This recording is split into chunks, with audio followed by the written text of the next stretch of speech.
Halo Sobat Jokpro, balik lagi bareng gua di sini Billy Viali di Ngobrol bareng episode 17. Dan tentunya hari ini kita akan kedatangan tamu yang sangat spesial.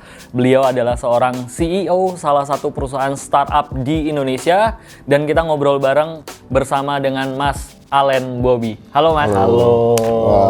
Apa kabar Mas? Baik, Mas Billy. Oke, jadi Mas Allen ini adalah CEO muda di salah satu startup IT company, bener ya Mas? Nggak mudah-mudah banget sih. Siap, Ya, Mas. cukup. Sudah lama tak berjumpa. Kaget nggak ketemu saya di sini? Kaget sih. Oh, kaget Dulu ya. kayaknya Mas Billy bukan orang politis. Oke, siap. Ini politis bukan hitungannya nih. Termasuk. Ya? Termasuk. Iya, luar Oke. biasa. Mas, kita ngobrol-ngobrol ya terkait dengan ya. perkembangan perusahaan IT sendiri, khususnya startupnya Mas Allen. Dan Mas Allen ini kan CEO. Nah, boleh diceritain nggak Mas kesibukannya dan aktivitasnya sekarang ngapain? Sekarang lagi fokus develop company. Ya, kita lagi fokus pengembangan produk karena di 2020-2021 ini cukup challenging dari sisi customer acquisition, kemudian dari sisi digital behavior juga shifting.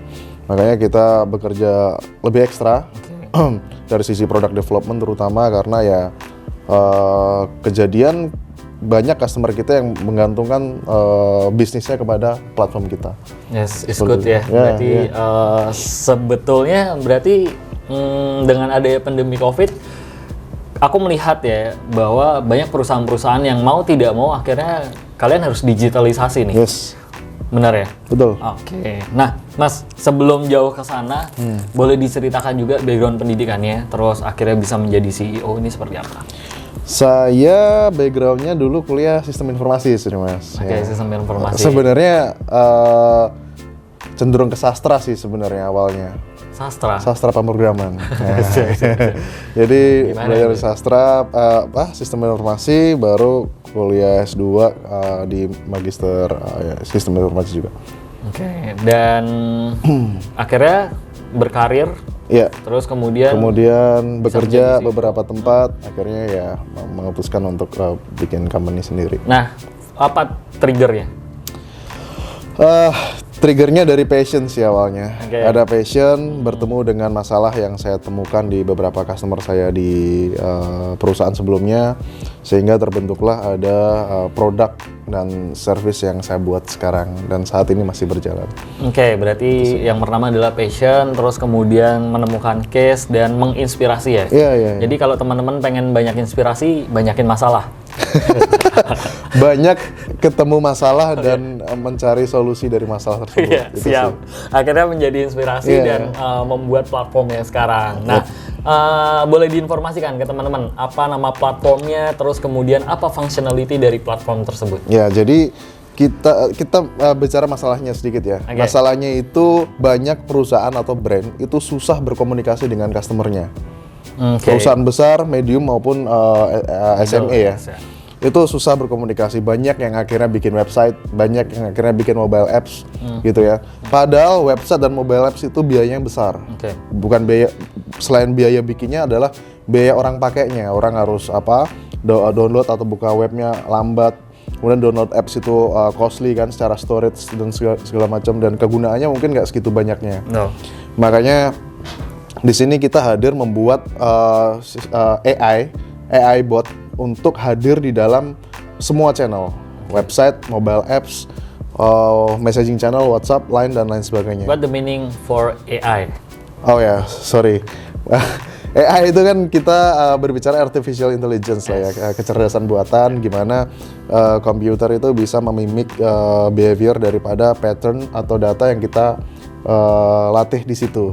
Jadi kita melatih komputer ini bisa menjawab pertanyaan-pertanyaan yang mungkin ditanyakan oleh customers dan dikembangkan lagi. Seperti itu yang kita kembangkan sih sebenarnya. Nah, terus nama platformnya apa nih? Lena.ai. Lena.ai. Jadi buat teman-teman kalau pernah baca berita di beberapa media-media, Lena.ai ini yang punya Mas Allen Bobby. Jadi kalau Lena.ai ini dipakai di mana, terus seperti apa aplikasinya, boleh dijelaskan Mas? Ya, jadi kita sudah hadir di banyak di multi industri Mas, mulai banking, insurance, telco, healthcare dan lain sebagainya.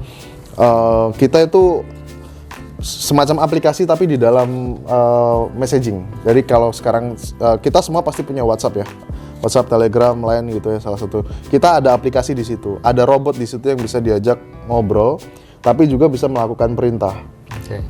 Contoh misalnya kita mau melakukan pendaftaran di sebuah rumah sakit gitu ya. Dulu kita mungkin telepon atau customer service telepon customer service harus ke poli apa segala macam, ribet kan. Atau buka website itu pun juga susah. Nah sekarang dengan adanya service kami, beberapa rumah sakit di Jakarta itu dengan mudahnya orang bisa menghubungi mereka lewat WhatsApp dan itu bisa dilakukan booking di situ dan itu semuanya fully bot, fully automated, fully AI. That's all. Jadi cakep banget nih kegunaan dari si AI sendiri atau Lena.ai. Yeah. Nah, Mas, dari awal terlahirnya aplikasi Lena.ai ini kalau nggak salah di tahun 2017 ya, bahkan sampai sekarang, jadi udah hampir berapa tahun? 8, 9, 10? 3-4 tahun. Ya, 3-4 tahun lah ya. Nah, kendala apa saja yang pernah dialamin? Dulu pertama kalinya ngebikinnya gimana, terus resource-nya gimana, terus kenapa namanya Lena.ai? Kalau itu mungkin dari nama itu nggak tahu terinspirasi aja kayaknya Lena deh kecewek-cewekan gitu ya. Satu itu, kedua kalau dari kendala banyak sekali sih Mas, mulai dari pertama yang paling fundamental pasti financial, kedua dari tim sendiri, mulai tim inti, tim yang akhirnya bantu segala macam. Kedua dari bisnis model, kita itu udah pernah pivot dari yang awalnya B2C. Saya membuat aplikasi semacam Siri tapi buat di Indonesia, tapi itu nggak jalan. Akhirnya kita pivot ke B2B dan itu it works, it helps many companies and brands gitu kan. Dari situ sampai sekarang challenge-nya masih ke ya product development, inovasi apa yang harus kita terus lakukan, and so on. Oke, jadi memang tidak semudah itu ya membuatnya ya, karena banyaklah kebutuhan-kebutuhan yang dibutuhkan oleh customer, tetapi ya kita dari sisi developer nih, kita juga melihat kemampuan kita, terus kemudian apa perkembangan dan inovasinya sampai sekarang. Betul ya Mas ya? Ya. Nah, membuat startup itu susah nggak Mas? Susah gampang sih Mas. Oke. Susahnya 3 kali, gampangnya sekali. Susahnya 3 kali, gampangnya sekali. Tapi kalau udah gampang pasti sukses. Enggak juga sih. Enggak juga ya? Enggak juga sih. Boleh dikasih tip and tricksnya? Anyway, kalau nggak tahu, most startups fails. Oke. Serius, mungkin dari 10 yang survive tinggal 3-4 lah. Ya, ini average ya, data dari yang saya dapat di Indonesia. Okay. Ya karena itu tadi faktornya banyak sekali, mulai dari produknya, kemudian customer acquisition-nya, business modelnya, financialnya. Itu sih yang beberapa key yang menentukan startup itu sustain atau enggak. Oke. Itu sih. Jadi dibilang susah ya pasti nggak gampang sih. Saya nyebutnya lebih ke nggak gampang sih. Baik. Siap. Nah, Mas, baru-baru ini ada berita juga mengenai Pak Jokowi akan meluncurkan program bernama Merah Putih Fund. Ya. Yaitu program untuk memfasilitasi pendanaan bagi startup di Indonesia. Mas Alan sudah pernah dengar beritanya? Ya. Bagaimana tanggapan Mas Alan sebagai CEO di salah satu startup di Indonesia?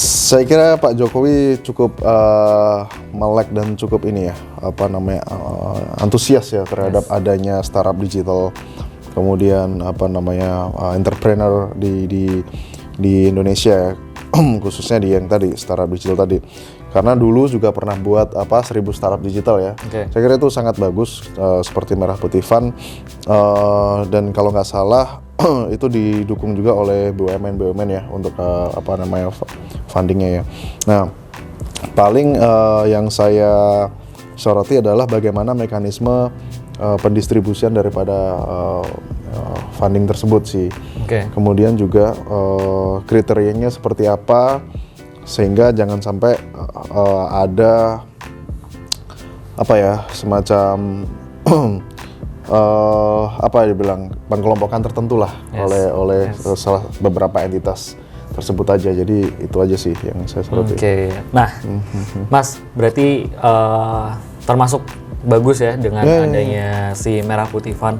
Terus kemudian harapan Mas Alen sendiri terhadap anak muda supaya bisa mengembangkan inovasi mereka, kemudian membangun startup baru di Indonesia ini seperti apa, Mas? Ini agak luas nih sebenarnya nih. Jadi kalau dari sisi saya sih sebenarnya keep looking for problem to solve. Ya, kemudian juga jangan takut buat membuat sebuah solusi atau produk, karena bisa jadi buat orang sekeliling kita itu tidak berarti, tapi padahal buat orang lain berarti. Ya karena dulu saya pada saat bikin prototipe produk saya buat teman-teman saya dan orang sekeliling saya tuh nggak berarti apa-apa buat mereka. Ngapain sih bikin begitu segala macam. Tapi pada saat ini terjadi, ini berhasil diluncurkan, it helps many people. Ya. Berarti memang kesadaran itu ya datangnya terakhir ya? Setelah banyak yang kalau mau. Di awal namanya pendaftaran. Pendaftaran, siap. Pertanyaan terakhir nih Mas, karena Mas Alen Bobi sudah menyediakan waktunya. Thank you banget nih sudah mau datang ke studio Jokpro. Ini keren loh, tempatnya loh. Jokpro 2024 ya. Iya. Pertanyaan terakhir, bagaimana terkait dengan ide Pak Jokowi 3 periode dan berpasangan dengan Pak Prabowo? Menurut Mas Alen? Menurut saya, yes. Nah, memang ini tuh udah dari sekian periode ya, terlalu ada kelompok kanan, kelompok kiri ya, terutama. Cebong dan kampret lah itu terkenal. Ini kan ya. terlalu disangkut pautkan dengan Pak Jokowi dan Pak Prabowo, cebong. Nah ini kalau dilebur nih, saya nggak tahu apakah nanti semakin kuat atau malah berantem gitu. Tapi sebenarnya saya yakin motivasinya adalah untuk meniadakan adanya perpecahan tadi kan. Saya kira bagus gitu. Tapi memang perlu divalidasi lagi apakah masyarakat Indonesia ini sudah siap dengan presiden 3 periode. Takutnya ada pemikiran-pemikiran, wah ini berarti kalau bisa 3 periode bisa 4 periode dong.